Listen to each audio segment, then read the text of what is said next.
Ball, may karakter umano na pinangangambahan ni Coach Chot na baka makaapekto sa transitioning ng TNT at sinabi nito na hindi raw masyadong namamasa. Nung natalo ang TNT sa Ross, isa lang ang sinabi ni Coach Chot tungkol sa kanya.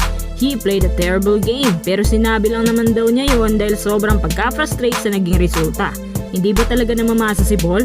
At bago natin sagutin yan, hati-hati ang reaksyon ng mga tao tungkol sa attitude umano ni Ball. Marami kasing naglilipa na online ng mga larawan na hindi sila umano pinapansin ni Ball kahit magpa-picture man lang sa mga fans niya.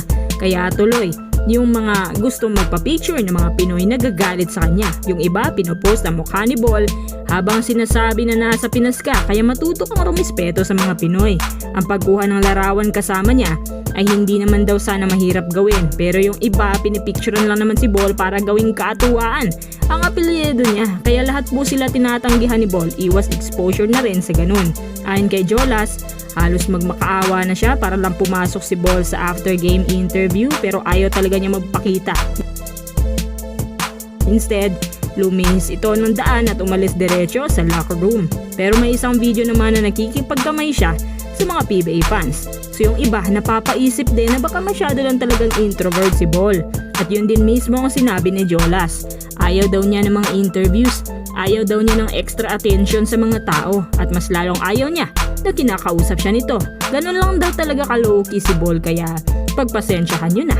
Yung iba ayaw maniwala, may attitude daw talaga siya. Kung ano man ang karakter niya, mahiyain or mayabang or masungit or hindi namamansin sa mga tao, si Ball ay si Ball. Wala na tayong magagawa kung ganyan siya talaga.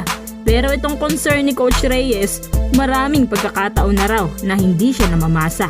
Kaya nasisira ang execution ng mga locals kasi halos siya na lang ang option kahit wide open naman ang mga kasamahan niya. Siguro dahil iniisip niya na NBA caliber siya or galing siya sa may mataas na kalidad na basketball at siya yung inaasahang bumuhat, kaya kinakayo niyang bawat kanto. Si Ball din ay mahilig mag-trash talk, which is nagustuhan din ng ibang Pinoy para naman daw maging masigla ang kanilang panonood. Sa katunayan, si Ball lang naman daw ang nagpapasigla ngayon sa PBA, kaya medyo marami ang nagkaka-interes manood. Dagdag pa ni Chot Reyes, hayaan nyo na lang daw ang attitude ni Ball kasi nag-a-adjust pa lang naman siya sa PBA style of basketball. Medyo hindi pa sanay sa mga grabing pisikalan. At yun na nga, first game pa lang, may nangyayari na. Offensive foul patuloy siya. Tapos nagkadugo-dugo pa mukha niya. Sa second game, trash talk ulit kay Anthony Semerad. Sa katunayan, di ko nga inaasahan na gagawin niya yan kasi sa NBA tahimik lang siya. Hanggang sa natapos ang peak ng kanyang career sa low note. Ang importante, game siya sa kahit anong physicality sa PBA at salamat kay Ball. Pati yung ibang nagpapapikon sa kanya kasi pinapataas niyo ang view sa PBA. Sa palagay niyo si Ball hindi ba talaga namamasa? Arvin Tolentino, wala umanong kasiguraduhan kung ire-renew pa ba sa KBL. Ayon sa latest interview kay Arvin, kung sakali man na hindi siya kunin ulit or walang mag-offer sa kanya sa labas ng bansa, babalik raw siya sa PBA. Yun daw ang last option niya bilang parte pa rin naman siya ng PBA dahil hindi siya sakop ng 3-year ban. Hawak pa rin ng Northport na ngayon Titan Ultra si Arvin, ibig sabihin pag uwi niya diretso na yan sa Titan Ultra. At dahil nasa Titan Ultra siya, understood na rin niya na hindi siya magtatagal dyan. Especially, lalo na ngayon na mas lumalaki yung value niya dahil sa experience na meron siya sa KBL at magaganda pa yung mga numbers niya dun. Minsan nga naisip ni Arvin na baka may mag-offer sa kanya mula sa Japan, pero hindi pa yan tiyak, next year pa naman.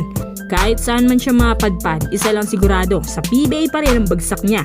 At least, meron siyang mauuwian. Hindi kagaya ni Jamie Malonzo. At kapag nakauwi na nga siya sa PBA, pag-aagawan na naman niya ng big teams. Ano pa bang asahan mo? May source kami na nagsabi na hinihintay daw pala to ng Hinebra kasi labis-labis ang pagsisisi ng Hinebra na pinamigay nila yan. Yung minsan nilang tinapon, hindi inaasahan na maging former best player of the conference. Tapos nasa overseas na. Siya lang naman na nagkaka-average ng 23.5 points per game. At siya po ay leading scorer sa buong KBL. Mapapaisip ka din kung ganito palang performances niya, baka matagal pa yan makauwi sa PBA. The future is bright para kay Arvin Tolentino.